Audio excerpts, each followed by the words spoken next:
Hello बच्चों, मैं जितेंद्र कुमार शर्मा और मेरे साथ आप पढ़ने जा रहे हैं कक्षा 1 की हमारी गणित की पाठ्य पुस्तक आओ गणित सीखे का 11वां अध्याय, जिसका नाम है बच्चों की दुकान। और प्यारे बच्चों, इस पाठ के पिछले 3 भागों का अध्ययन हम कर चुके हैं, जहां हमने ये समझ बना ली थी कि वस्तुओं का लेन देन कैसे किया जाता है, मूल्य का पता कैसे लगाया जाता है, और साथ ही साथ हम ये भी समझ पाए थे कि लेन देन करने के लिए हमें नोट या रुपयों की ज़रूरत पड़ती है। बच्चों को जो दल था वो अपने माता पिता के साथ बाल मेले में जा कर के आ जाते हैं। फिर अगले दिन जब स्कूल लगती है तो बच्चों के मन में आता है क्यों ना हम भी दुकान का खेल खेलें। और फिर क्या था, सारे बच्चे मिलकर के तैयार हो जाते हैं एक अनोखा खेल खेलने के लिए। तो देखो वहाँ क्या हो रहा था स्कूल में। अब वरुण की कक्षा में बच्चे दुकान का खेल खेल रहे हैं। वे अपने घर से खिलौने लाए हैं, उनकी कीमत लगाकर बेच रहे हैं। बच्चों ने मिलकर के दुकान खोल ली, सब बच्चे खिलौने लाए और खिलौनों की दुकान का खेल खेलने लगे। सबने क्या किया, खिलौनों की अलग अलग कीमत लगाकर उन्हें एक लाइन से रख दिया। अब हमें क्या करना है, हमें भी उन्हें खिलौने खरीदने में उनकी मदद करनी है। तो चलो पहले ये देखते हैं कि बच्चे कौन कौन से खिलौने लाए और उनकी कीमत उन्होंने क्या क्या बनाई। तो देखो बच्चों, जैसे खिलौना लाए एक झंडा जिसकी कीमत रखी गई है कितने रुपया, 1 रुपया। वैसे एक प्यारा सा रुमाल जिसकी कीमत रखी गई 8 रुपये। कप और प्लेट की कीमत रखी गई 12 रुपये और बॉल की कीमत रखी गई है 10 रुपये। एक नाव खिलौने की कीमत है 5 रुपये और धनुष की कीमत रखी गई है 20 रुपये। तो देख पा रहे हैं बच्चों, इतने सारे खिलौने बच्चों ने इकट्ठा किया और उनकी कीमत को लगा दिया, उन पर चिपका दिया कि भाई अगर आपको झंडा लेना है तो कितने रुपए देने होंगे, 1 रुपये। अगर आपको नाव चाहिए खिलौने वाली तो आपको 5 रुपये देने, धनुष खरीदना तो 20 रुपये देने। ऐसे बच्चों ने अपनी दुकान को तैयार कर लिया। तो चलो अब बच्चों की मदद करते हैं कि वो कौन कौन से खिलौने खरीदना चाह रहे हैं। देखो सबसे पहले बारी आती है मीरा की, और मीरा क्या करती है, देखो मीरा के पास 15 रुपए हैं। कितने रुपए हैं, 15 रुपए। अब वह कौन कौन सी 2 चीजें खरीद सकती है। मतलब हमें क्या करना है, मीरा के 15 रुपए पूरे खर्च करवाने हैं। कितने रुपए खर्च करवाने हैं, 15 रुपए। उसके पास में कुछ बचने भी नहीं चाहिए और उसके पास में कितने खिलौने आने चाहिए, 2 खिलौने। यानी हम दुकान पे चलेंगे और ढूंढेंगे 2 खिलौनों को जिनकी टोटल कीमत कितनी होनी चाहिए, 15 रुपए। तो चलो दुकान पे चले। ये हम पहुंच गए दुकान पे। सबसे पहले बच्चों हम देखते हैं, मीरा को एक झंडा दिला देते हैं, एक रुमाल दिला देते हैं। हमने एक झंडा दिलाया और एक रुमाल दिलाया। झंडा कितने का है, 1 रुपए का, और रुमाल कितने का है, 8 रुपए का। दोनों का योग देखो, जोड़ करके देखो कितने हुए। 8 के बाद में एक और, कितने हुए, 8 और 1 कितने हुए, 9। तो ये तो बच्चों 9 ही हुए। हमें तो कितने खर्च करने हैं, 15। तो ये वाला सौदा तो नहीं बैठा। यानी मीरा तुम एक झंडा और एक क्या रुमाल नहीं ले सकती, क्योंकि इससे तुम्हारे पूरे पैसे खर्च नहीं होंगे। चलो आगे देखते हैं। क्या एक रुमाल और एक कप मैं ले लूं, मीरा ने पूछा। मैं एक रुमाल ले लूं और एक कप ले लूं तो कितने होते हैं। देखो बच्चों, रुमाल की कीमत है 8 रुपये, ठीक है, और कप की कीमत है 12 रुपये। और इन दोनों का जोड़ कितना होता है, 12 के बाद में 8 लाइन और ड्रॉ कर लें या 8 फिंगर खोल के काउंट कर लें। तो बच्चों अब हमें क्या करना है, 12 और 8 का योग यानी टोटल देखना है। तो चलो टोटल देखते हैं कितना, 12 और 8 का टोटल। तो देखिए बच्चों, सबसे पहले 8 लाइन ड्रॉ कीजिए, 1 2 3 4 5 6 7 8, और फिर 12 लाइन और ड्रॉ कर लीजिए, 1 2 3 4 5 6 7 8 9 10 11 12। अब इनको एक साथ काउंट करते हैं तो हमें टोटल पता चल जाता है। फिंगर से भी हम कर सकते हैं ना, क्योंकि हमने जोड़ को पिछली कक्षा में सीख लिया था। तो चलो देखते हैं, 1 2 3 4 5 6 7 8 9 10 11 12 13 14 15 16 17 18 19 20। ये तो टोटल हो गए कितने, 20। परंतु मीरा के पास में तो रुपए तो 15 ही हैं, तो वो ये चीज़ें भी नहीं खरीद सकती। बच्चों कुछ ऐसी चीज़ें ढूंढिए जिनमें 2 चीज़ों की कीमत मिल करके कितनी हो जाए, 15 रुपए। तो चलो ध्यान लगाते हैं, ढंग से ढूंढते हैं ये कितने हैं। देखो इसकी कीमत कितनी है, 10 रुपए। कितने रुपए, 10 रुपए। और अगली वाली जो नाव है उसकी कीमत कितनी है, उसकी कीमत है 5 रुपए।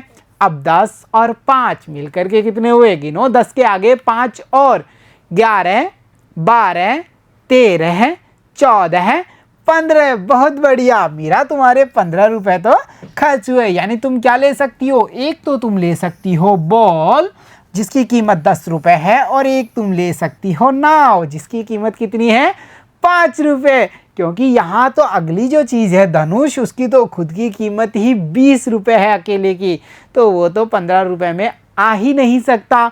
तो हम कह सकते हैं मीरा को 15 रुपए खर्च करने हैं तो उसे एक बॉल लेनी होगी और एक नाव लेनी होगी।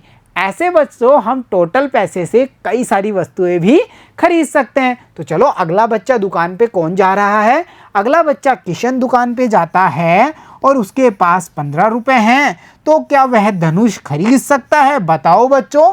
किशन के पास में कितने रुपए हैं, 15 रुपए। तो वो क्या ये धनुष खरीद सकता है, इसका जवाब तो आपको देना है। दो फटाक से जल्दी से बताओ, सोचो और बताओ। किशन के पास 15 रुपए, धनुष की कीमत कितनी है, देखो 20 रुपए। तो वो खरीद सकता है क्या, नहीं खरीद सकता। तो हम कहेंगे भाई किशन आप धनुष नहीं खरीद सकते। अगर आपको धनुष खरीदना है तो आपको 5 रुपए और लाने होंगे, तभी तो आपके पास में 20 रुपए हो जाएंगे और आप धनुष ले लोगे। 15 पहले से है, 15 के बाद में 5 स्टेप यानी 5 काउंटिंग आगे तभी 20 होते हैं ना। तो अगर किशन को धनुष खरीदना है तो उसे चाहिए 5 रुपए और, यानी 20 रुपए चाहिए टोटल, तभी वो खरीद सकता है धनुष को, नहीं तो वो धनुष नहीं खरीद पाएगा। अब देखते हैं बच्चों अगला कौन सा बच्चा दुकान पे जाने वाला है।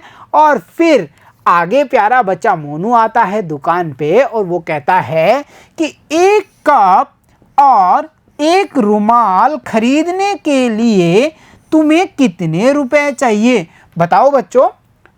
हमें एक कप खरीदना है और एक रुमाल खरीदना है, ये दोनों चीज़ें खरीदनी है। अब हमें कितने रुपए चाहिए, तो सबसे पहले इन चीज़ों की कीमत देखते हैं। ये रहा रुमाल, ये रहा कप।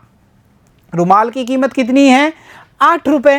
कितने रुपए, 8 रुपए। और हमारा जो कप है उसकी कीमत कितनी है, 12 रुपए।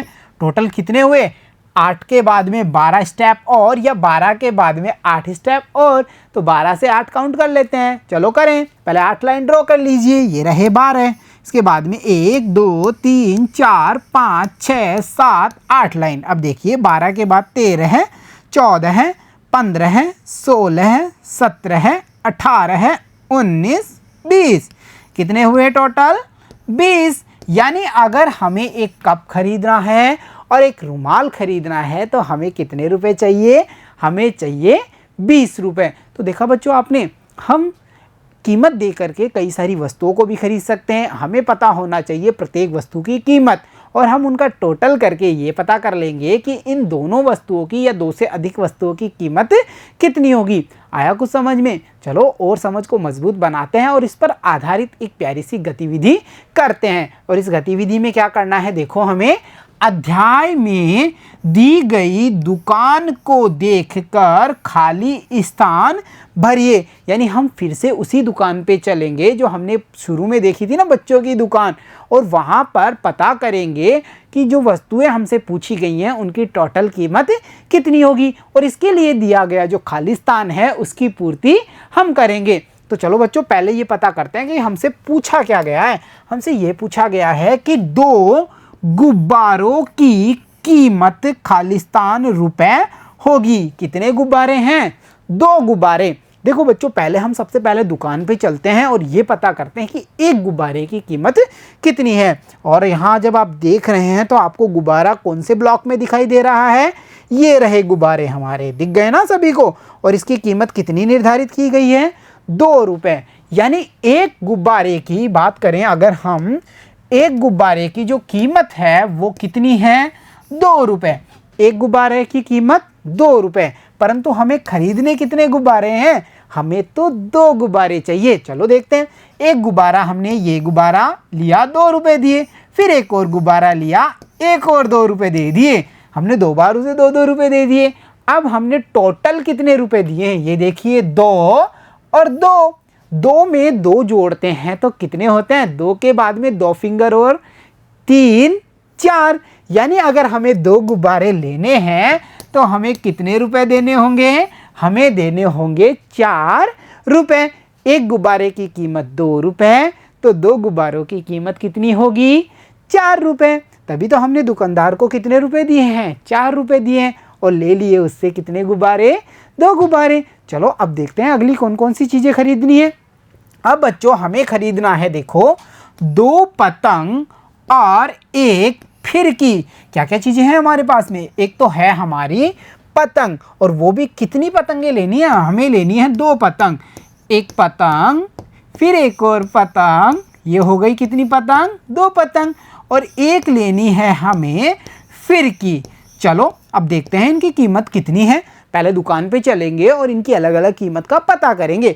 चलो बच्चों देखो, आप पता कीजिए, आपको पतंग कहाँ दिख रही है, पहले कॉलम में है, नहीं है, दूसरे वाले में यहाँ भी नहीं, तीसरे वाले में बिल्कुल, ये रही हमारी पतंग, और इसकी कीमत कितनी है, 5 रुपये। तो हम कह सकते हैं अगर एक पतंग लेनी है तो 5 रुपये देने हैं, ठीक है, एक और पतंग लेनी तो एक और 5 रुपये देने हैं, दे दिया हमने। अब अगली जो चीज़ हमें खरीदनी है वो क्या है, वो है कागज़ की फिरकी। चलो देखते हैं क्या इस कॉलम में कागज़ की फिरकी है, नहीं है। नेक्स्ट वाले में देखिए ये रही, और इसकी कीमत कितनी बताई गई है, 2 रुपये। तो हम कह सकते हैं फिरकी के लिए हमें देने होंगे 2 रुपये। अब बच्चों आप इनका टोटल कीजिए और पता कीजिए कि 2 पतंग और 1 फिरकी के लिए कितने रुपए देने होंगे। 5 के बाद में 5 और फिर जो आएंगे उसके बाद में 2 और। तो चलो इसको कुछ मज़ेदार तरीके से किया जाए। इसको करते हैं हम एक बड़े मज़ेदार तरीके से। देखिए ये रहा हमारा पहला 5, यहाँ से 5, 1 2 3 4 5। चलो चढ़ते हैं, 6 7 8 9 10, यानी बच्चों 5 और 5 मिलकर के कितने हुए, 10। अब आ गए हमारे पास में 10 आ गए ना। 10 के बाद में कितने और, 2 और। 10 के बाद में 2 फिंगर खोल के काउंट कर लीजिए, 11 12। 10 के बाद में 2 और कितने हुए, सारे 12 हो गए। तो हम कह सकते हैं अगर हमें 2 पतंग चाहिए, कितनी पतंग, 2 पतंग, और 1 फिरकी चाहिए, तो हमें देने होंगे टोटल 12 रुपये। कितने रुपए, 12 रुपये। 5 5 2, 5 और 5 10, 10 और 2 12। तभी तो हमने टोटल कितने रुपए दिए हैं, 12 रुपये। तो चलो अब देखते हैं अगली कौन सी चीज़ें आती हैं और उनकी कीमत क्या होगी। बच्चों आपको लेना है, देखिए एक मोबाइल खिलौना और एक गेंद की कीमत कितने रुपए होगी बताइए। एक मोबाइल है और एक गेंद है। तो चलो पहले शॉप पे चलते हैं, दुकान पे चलते हैं और देखते हैं मोबाइल और जो बॉल है उसकी कीमत कितनी है। ये रहा हमारा मोबाइल, दिख गया सभी को, दिख गया ना पहले ही कॉलम में। और इसकी कीमत कितनी बताई है बच्चों, इसकी कीमत बताई गई है 20 रुपये।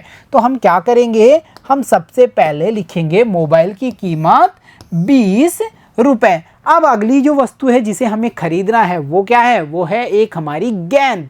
और बॉल यानी गेंद की कीमत कहाँ है, या गेंद कौन से बॉक्स में है, ये रही बॉल, और इसकी कीमत है 10 रुपये। तो हमने यहाँ लिखा 20 रुपये में मोबाइल और एक बॉल के लिए 10 रुपये। इनका टोटल यानी योग जोड़ कितना होगा, इसे हम ऐसे भी जोड़ के देख सकते हैं। तो चलो जोड़ें, खाली खाली मतलब 0 0, कितना हुआ, 0। वैसे ही बच्चों 2 2 के बाद में 1 और 2 और 1 कितने हुए, 3। यानी अगर आपको एक मोबाइल लेना है और आपको एक बॉल लेनी है तो आपको कितने रुपए देने होंगे, आपको चुकाने पड़ेंगे 30 रुपए। तो इस प्रकार से बच्चों हम अलग अलग वस्तुओं की कीमत को जोड़ करके पता कर पाते हैं कि इन वस्तुओं के लिए हमें टोटल कितने रुपए देने होंगे। तो प्यारे बच्चों आज की कक्षा में इतना ही, मिलता हूं आपसे अगली कक्षा में, तब तक के लिए धन्यवाद बच्चों।